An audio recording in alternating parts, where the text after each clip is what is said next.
자, 우리 앞에서 우리나라의 노인 교육이 어떻게 어느 기관에서 이루어졌는지 그 내용들을 살펴보셨어요. 그러면 이제 그것과 비교해서 외국에서는 노인 교육을 어떻게 바라보고 있고, 그다음에 각 나라들에서 노인 교육이 어떻게 이루어지고 있는지 몇몇 주요 나라들을 살펴봄으로 인해서 여러분들이 우리나라와 다른 노인 교육의 형태들이 무엇이고, 그다음에 어떤 기저에 깔려 있는 철학이나 내용들이 무엇인지 나름의 생각들을 가지면서 좀 살펴보시면 좋을 것 같습니다.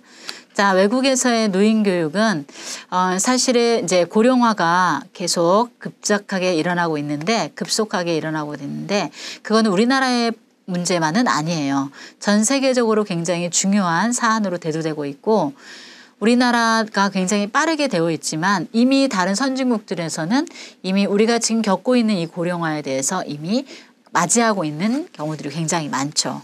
그런 상황에서 굉장히 이제 고령화라고 하는 문제는 빨라지고 있고, 많은 사람들이 고령 안에 있다는 것은 관심거리가 되고 굉장히 중요한 문제로 대두되고 있는 상황입니다.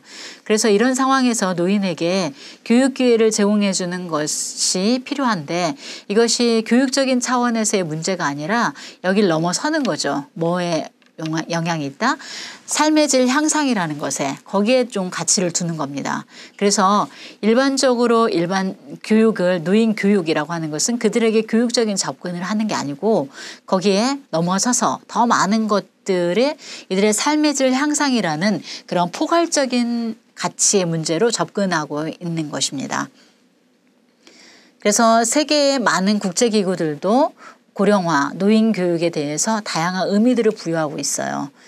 그러니까 이제는 이미 고령화는 사회적인 현상이고 피해갈 수 없는 것이기 때문에 이 고령화에 맞춰서 우리는 노인 교육을 어떻게 해야 되며, 그 노인 교육에 새로운 의미들을 부여하면서 이들이 어떤 교육을 시키고 이들의 삶을 편안하게 만들기 위함이 아니라 거기에 더불어서 삶의 질 향상이라는 가장 최상의 목표, 그 목표를 향해서 노인 교육이 이루어져야 된다라는 그런 생각들을 가지는 것이죠. 자, 그래서 단체도 국제기구들이 어떤 생각들을 가지고 있는지 보신다면, 경제협력개발기구 OECD에서는 정년퇴직자와 노인의 요구에 부응하는 평생학습이 필요하다고 봤습니다. 그러니까 이제 이 어떤 일에서 다 마치고 나서 거기에 퇴직하는 사람들, 그리고 이제 노인이 돼버린 그 사람들에게 맞춰져서 그들이 요구가 무엇인지, 그러니까 요구를 알아야 되겠죠. 이들의 요구사항이 무엇인지, 시대를 변하면서 예전에 가졌던 똑같은 요구사항이 있을 수도 있고, 이 시대가 변하면서 갖는 요구사항도 있고, 또한 개인의 특성이 갖는 요구사항도 있을 거예요. 그래서 거기에 맞춰진 평생학습이 필요하다라고 봤고요. 특히 나이가 들어감에 따라서 사회와 경제적인 측면에서 생산적인 삶을 영위하는 활동적 고령화 능력이 중요하다고 봤습니다. 활동적 고령화. 그러니까 고령화는 고령화인데 조금 움직이면서 자신이 뭔가 역할을 할 수 있다라는 거. 그러니까 여기서 앞에 뭐라고 돼 있어요? 활동적 고령화에 수식하는 게 뭐예요?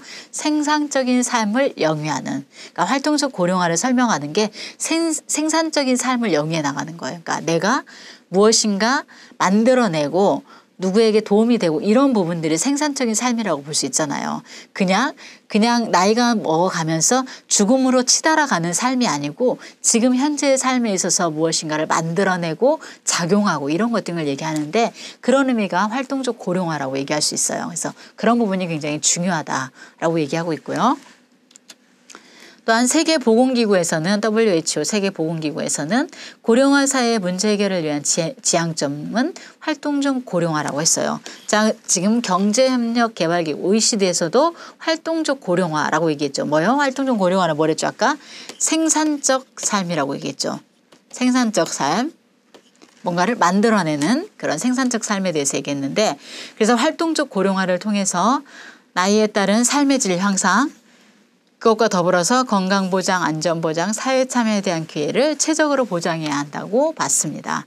그래서 이 활동적 고령화가 삶의 질 향상과 연결해서 다양한 어떤 교육의 내용들, 프로그램의 내용들을 담아내야 된다라고 봤습니다. 또한 유럽